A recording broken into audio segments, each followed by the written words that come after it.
What is going on, guys? My name is Bucky Roberts, and welcome to your very first tutorial in MySQL.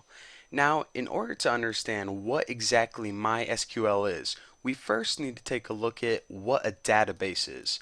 Now, a database is pretty much a collection of data on a computer.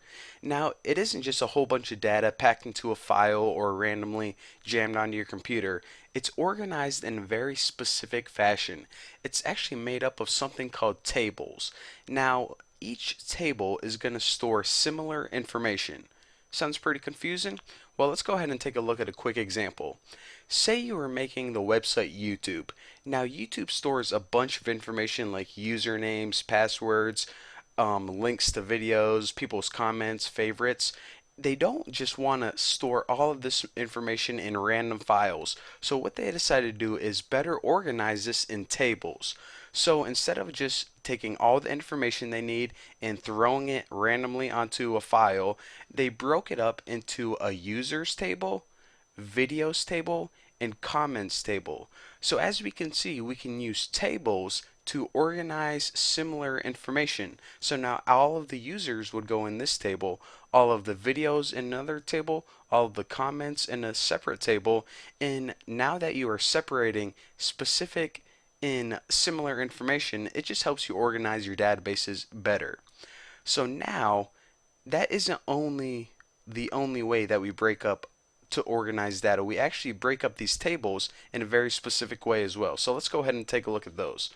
So tables, each individual table is made up of columns and rows. Now the columns are like categories and the rows are like each separate entry. So if you're saying, what the heck, columns and rows, kind of like a grid? Well, yes, it is kind of like a grid. Now, if we took a look at a table here, say I wanted to make a table to organize all of my friends. So I would have each column with a specific category. For example, the first column would be name. All of the items in this column would be the name. I would have another column or category, which would be age in this case. Now only ages go in here. And my last category for this example is profession. So again, as you can see, columns are kind of like categories. Now the rows are a little bit different because each individual entry goes on a separate row. The first entry I have is Bucky, who's 25, and his profession is a shepherd.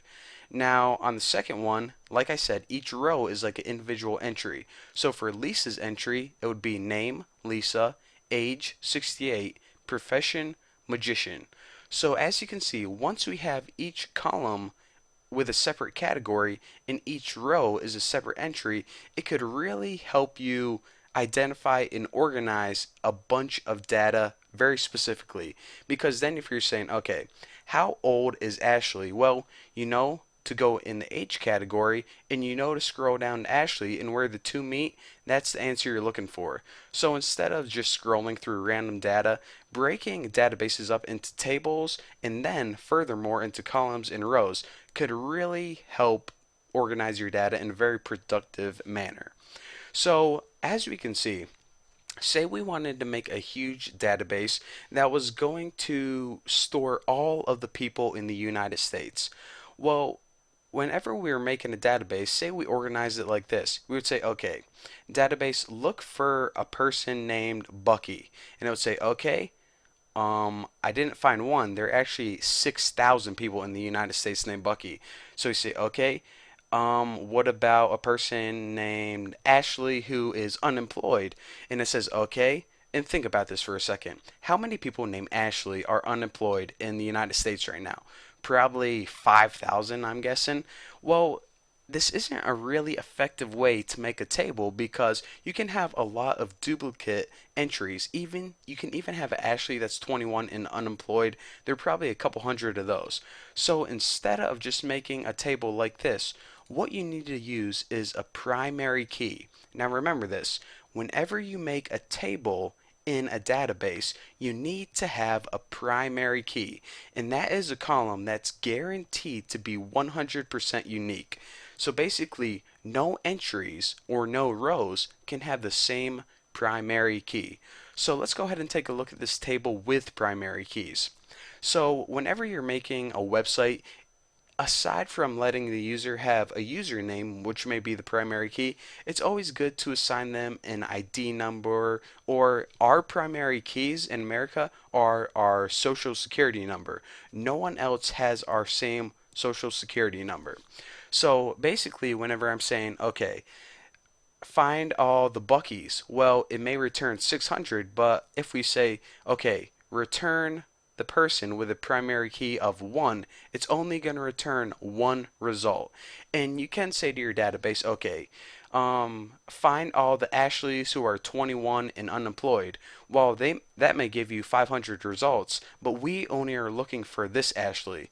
So instead, we would say, okay, find the member or find the person with the ID of 3. And that is why you use a primary key, because it's guaranteed to only return one result. So say this Ashley right here died and we needed to remove her from the database. Instead of saying, okay, remove Ashley from the database, which may remove 500 people, we just say, okay, remove the person with the ID of 3, and bam, we're good to go. We didn't screw up our database. So now, before I let you guys go, I want to cover one more thing. What is SQL? Because these tutorials are going to cover MySQL. SQL is the language that databases use. Now, we just can't say, shout into our computer, hey database, delete Ashley. It doesn't understand English. It needs to use a special language, and we'll look at that in a couple minutes. That's called SQL. Now, what MySQL is basically a program that understands SQL. Now, whenever we learn this SQL, we just can't open Notepad or Microsoft Office and start typing this in.